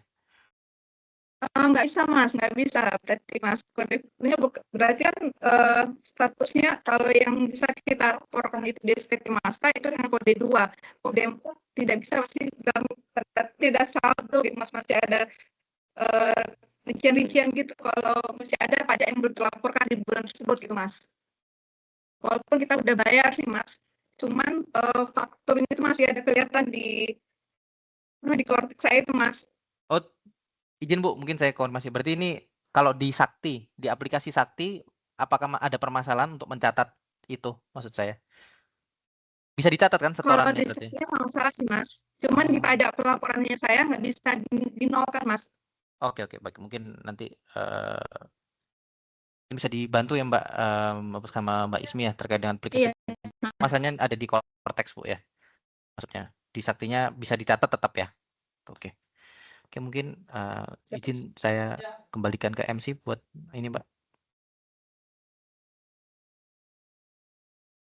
Baik, izin pada Bu Ismi, apakah ingin menambahkan jawaban dari pertanyaan Dwi Mega Putri? Oke, saya izin tambahkan ya, Kak Gisel dan Mas Mahardika. Jadi Bu Dewi, makasih atas pertanyaannya. Pertanyaan pertama tadi pelaporan atas pungutan pajak yang dari GU ya, Bu ya, atau UP ya, Bu ya. Nah, seperti yang disampaikan Mas Mahardika tadi, jadi Ibu, kalau kita transaksinya menggunakan GU atau UP, itu kita tidak menginput nomor SP2D, baik itu ketika input bukti potong ataupun faktur pajak. Jadi kalau Ibu Dewi transaksinya menggunakan GU atau TU, mungkin pasti Ibu Dewi setelahnya pakai deposit pajak ya Bu ya? Ya, betul. Nah, deposit pajaknya nanti, jadi ini Bapak Ibu, Bu Dewi, jadi ketika Bu Dewi mau lapor SPT, ketika input bukti potong, nanti memilih yang bukan LS ya, Bapak, Ibu Dewi ya. Jadi di faktur pajak tadi nggak usah dimasukin nomor SP2D, atau nanti ketika Ibu Dewi memungut PPh 22 atau PPh 23, di bukti potong atau di bukti pungutnya nanti dipilih yang selain pembayaran langsung. Nah, nanti Ibu Dewi ketika bukti potong bukti pungutnya sudah dibuat, Ibu Dwi lanjut ke SPT. Untuk PPH 23 atau 22 itu Ibu Dwi klik SPT unifikasi. Nanti ketika SPT unifikasi masa akan terkumpul tuh Bu Dwi semua bukti potong, bukti pungut di SPT unifikasi masa tersebut. Nanti Bu Dwi klik bayar dan lapor. Nah, disitulah Bu Dwi akun deposit tadi akan pindah ke akun yang sebenarnya. Begitupun untuk PPN, ketika Bu Dwi klik bayar dan lapor, antara faktur pajak tadi akan dia terbawa di SPT-nya sehingga kita tidak lagi ada kewajiban untuk membayarnya karena Bu Dwi sudah setor menggunakan deposit pajak. Jadi untuk menghilangkan atau untuk memindahkan akun deposit tadi Bapak Ibu yang ada di ruangan Zoom meeting ini. Jadi Bapak Ibu harus melaporkan SPT-nya. Untuk yang PPH 22, PPH 23 buatlah bukti potongnya, buatlah bukti pungutnya di BPPU, lalu laporkan SPT-nya. Untuk kewajiban PPN, silahkan Bapak Ibu semua cek di dashboard pajak masukannya, apakah itu transaksinya valid, nanti setelah itu laporkan SPT-nya. Dan menyambung untuk pertanyaan kedua, Bu Dwi ya, nanti ini saya mau konfirmasi dulu Bu Dwi, untuk nilai transaksinya apakah di atas 2 juta? Iya Mbak, 7 juta kan Mbak. 7 jutaannya. Nah, Bapak Ibu semua yang ada di sini mungkin harus kita tekankan lagi kita sebagai instansi pemerintah ya, Bapak Ibu ya, ketika melakukan belanja dengan rekanan dan nilainya memenuhi syarat untuk kita pungut dan kita setor ke negara, jangan pernah kita mau melimpahkan kewajiban kita itu ke rekanan. Secara undang-undang, secara peraturan, kitalah yang ditunjuk oleh bendahara untuk memungut dan menyetor pajaknya. Nah, itu yang satu ya berkaitan Bapak Ibu. Dan kalau tadi Bu Dwi nih servis mobil di atas 2 juta, terus si rekanannya ngotot Bapak untuk setor, itu tidak bisa. Di korteksnya dia tidak punya kewenangan untuk menyetor sesuai yang sebenarnya. Jadi Bu Dwi, mungkin ini tips apa ya, tips praktik di lapangan ya Bu Dwi. Kalau nih Bu Dwi kami sarankan ya, apakah itu secara SOP betul atau tidak. Jadi ketika Bu Dwi sebelum melakukan pembayaran, Bu Dwi minta dulu fakturnya sama rekanannya. Kodenya udah benar belum? Kalau dia tadi ternyata setoran kita di atas 2 juta, kode nomor serinya 04, betulkan dulu, suruh rekanannya membetulkan fakturnya sesuai kode 02. Ketika itu sudah betul, baru Bu Dwi melakukan pembayaran. Dan ingat, untuk kewajiban pembayaran dan penyetoran itu ada di kita, instansi pemerintah sebagai bendahara. Misalnya ini kita yang punya uang ya gitu ya, Mas Radika ya, ini kita yang punya uang nih. Jadi rekanan harus ikut aturan main sesuai dengan aturan perundang-undangan. Jadi dia tidak bisa serta-merta, oh aku mau setor sendiri. Itu nggak bisa, Bu Dwi. Karena memang di akun konteksnya juga dia tidak punya kewenangan dan tidak punya ada akunnya buat dia untuk dia setor. Jadi memang Bu Dwi, kalau bisa nih, kalau memang fakturnya dia udah terlanjur terbit 04 gitu ya. Betul kan jadi 02, minta faktur rekanan melakukan penggantian faktur dan jangan pernah kita istilahnya menyetor full ya ke rekanan ya, Bu Dwi ya. Karena tadi balik lagi kewajiban potong, pungut, setor itu ada di kita sebagai instansi pemerintah. Ya, mungkin begitu ya Bu Dwi ya. Jika yang kemarin salah menghubungi rekanannya, minta lagi untuk dibetulkan fakturnya menjadi kode 02 gitu. Oke, segitu Kak Gisel, Mas Dika. Baik, terima kasih Bu Ismi yang telah menjelaskan. Selanjutnya pada penanya kedua kepada Bapak Wira Pratama kami persilahkan. Halo, Mas Dika, mungkin langsung ke Mas Dika aja nih soalnya untuk pelaporan LPJ, Mas. Jadi kendala yang Satker kita hadapi ini saldonya belum valid, status saldo belum valid. Padahal saldo LPJ Februari yang dibuat di konsep yang dibuat pada akhir Februari, saldo udah valid. Semua pencatatan keuangan semua sudah benar. Tapi tadi pada saat mau kirim ke KPA, saldo berubah jadi tidak valid. Dengan catatan pada cek laporan pertanggungjawaban itu, verifikasi itu eh, terdapat nilai tidak sama. Padahal nilai tidak sama itu sudah dikasih penjelasan bahwa itu uang KKP yang masih ada di rekening, belum dilakukan pembayaran karena tagihan dari bank belum terbit. Nah, itu semua sudah kita buat eh, penjelasannya, tapi saldo masih statusnya ada LS yang belum dicatat. Bagaimana itu, Mas? Terima kasih. Pak izin tadi apa Pak tolakannya? Ada LS yang belum LS dicatat ya? yang belum dicatat, sebenarnya yang belum dicatat, padahal sudah dicatat semua. Ya, baik Pak. Jadi begini Pak izin. Jadi ini memang sedang ada permasalahan di aplikasi Sakti ya Bapak. Jadi ketika LPJ itu tidak valid karena belum mencatat pembinaan kas atau SPD, SP2D LS yang terbit di bulan Maret. Jadi kan sebenarnya kan Bapak ada ya LS SP2D LS di bulan Maret ada ya Pak ya? Ada? Ada. Nah, jadi kan memang seharusnya kan untuk LPG bendahara ini kan dia dibatasi pada bulan berkenaan. Katakanlah kalau kita mau bikin LPG bendahara Februari, harusnya kan cukup Ya. seluruh SP2D yang di bulan Februari. Nah, namun untuk sekarang ini permasalahannya adalah aplikasi ini tidak membaca cut off di bulan Februari, Pak. Nah, jadi seakan-akan Bapak ini SP2D LS yang di bulan Maret itu dihitungnya lah ini wajib dicatat di bulan Februari. Nah, maka dari itu ini nanti akan ada proses perbaikan ya Pak ya dari apa namanya dari tim teknis kami. Nanti mungkin akan kita kabari Pak ya terkait dengan hal ini supaya nanti bisa segera diperbaiki Pak. Jadi untuk sekarang memang untuk satker-satker yang punya SP2D di bulan Maret, ini khususnya SP2D LS Bendahara yang di bulan Maret ini masih belum bisa Pak untuk mengirimkan LPG Bendahara Februari karena itu tadi ada permasalahan di settingan cut off aplikasinya. Nah, ini sedang dalam investigasi tim teknis Pak, kurang lebih seperti itu. Itu Oh, sih Pak. berarti kesalahan memang dari sistem ya, Mas Dika ya, bukan dari pelaporan LPG kami ya. Betul, itu dari sistem Pak. Nanti supaya kita kabari terus Pak ya di broadcast. Nanti kalau sudah bisa Siap. supaya agar segera digas ya kan tanggung jawab biar agak segera selesai. Kurang lebih Terima seperti itu. kasih, Mas. Ya, sama-sama Bapak.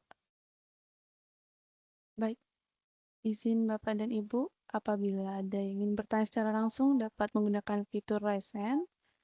Untuk pertanyaan di kolom chat sepertinya sudah terjawab.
Baik, izin Bapak dan Ibu, dapat kita baca pada kolom chat Teams.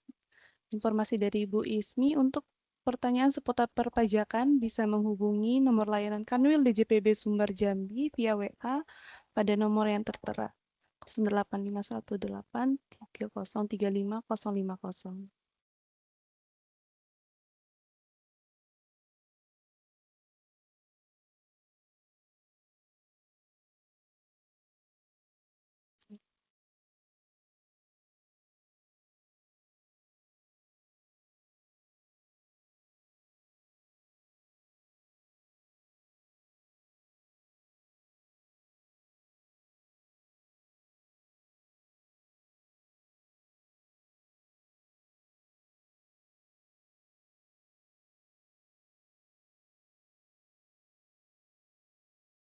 Baik, Bapak dan Ibu, sepertinya sudah sangat jelas para narasumber kita menjelaskan materi pada hari ini. Demikianlah rangkaian kegiatan kita pada sore hari ini. Semoga kegiatan hari ini memberikan manfaat serta menambah wawasan bagi kita semua. Kami mengingatkan kembali untuk Bapak dan Ibu mengisi post-test pada link yang tersedia di Pandaibana. Kami berikan waktu kepada Bapak dan Ibu 5 menit untuk mengisi post-test tersebut. Gisel, mungkin sambil mengisi post-test ada sedikit materi tambahan ya yang mau saya sampaikan. Baik, Oke. silakan, Sedika. Jadi Bapak Ibu ini di sini saya ada titipan pesan dari seksi verifikasi dan akuntansi. Mungkin sambil ngerjain post-testnya ya, Bapak Ibu. Jadi ini difokuskan kepada bendahara penerimaan ya, Bapak Ibu. Jadi sekarang ini sedang ada piloting tahap 2 terkait dengan implementasi tanda tangan elektronik untuk LPG bendahara penerimaan pada aplikasi Sakti. Nah, jadi untuk Bapak Ibu sekalian di sini mungkin untuk bendahara penerimaan yang hadir mohon dapat dibantu untuk bisa segera diurus ya Bapak Ibu tantangan elektroniknya, karena nanti untuk penyampaian LPG bendahara penerimaan bulan Februari ini sekarang berarti ya, itu ada 4 kode satker yang sudah harus menggunakan tantangan elektronik. Yaitu yang pertama, satker-satker dari kode BA Mahkamah Agung, satker dari kode BA Kejaksaan RI, satker dengan kode BA Kementerian Pertanian, dan satker dengan kode BA Kementerian Kelautan dan Perikanan. Jadi untuk 4 kementerian lembaga tersebut, kami mohon untuk bendahara penerimaannya agar dapat segera mengurus tantangan elektronik BSSN-nya. Nah, selain dari 4 kode BA tersebut, memang belum ada ya di sini ya untuk pilotingnya ya, tapi lebih baik mulai diurus dari sekarang ya Bapak Ibu. Karena nanti biar kalau nanti ternyata kode BA atau Kementerian Lembaga Bapak Ibu menjadi salah satu peserta piloting implementasi TTE tahap selanjutnya, itu sudah siap. Jadi nanti tinggal ngerjain LPG-nya pakai TTE. Jadi nanti nggak perlu lagi ngurus-ngurus ke BSSN karena sudah diurus lebih awal. Kurang lebih seperti itu. Nah, nanti untuk ngecek petunjuk monitoringnya tuh bisa dicek juga oleh admin Satker. Jadi nanti admin Satker boleh ngecek di profilnya di menu administrasi umum jabatan digital signature apakah sudah ada semua ini tanda tangan bendahara penerimaannya. Kurang lebih seperti itu. Jadi mungkin saya titip juga ya untuk bapak ibu di sini yang bendahara pengeluaran, kalau punya rekan bendahara penerimaan tapi tidak hadir di sini, tak tolong nanti disampaikan kalau sudah mulai harus ngurus tanda tangan elektroniknya. Kurang lebih seperti itu.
Hadirin yang berbahagia, dengan berakhirnya diskusi sekaligus menjadi akhir kegiatan diskusi hari ini, kami mengucapkan terima kasih kepada Kepala Subbagian Umum, para narasumber, dan tentunya seluruh peserta yang mengikuti kegiatan hari ini.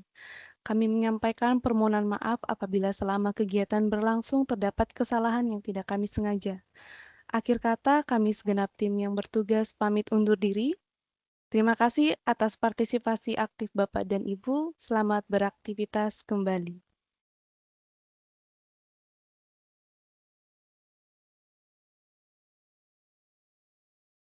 Izin live ya Kak Gisel. Ya, silakan, Bung.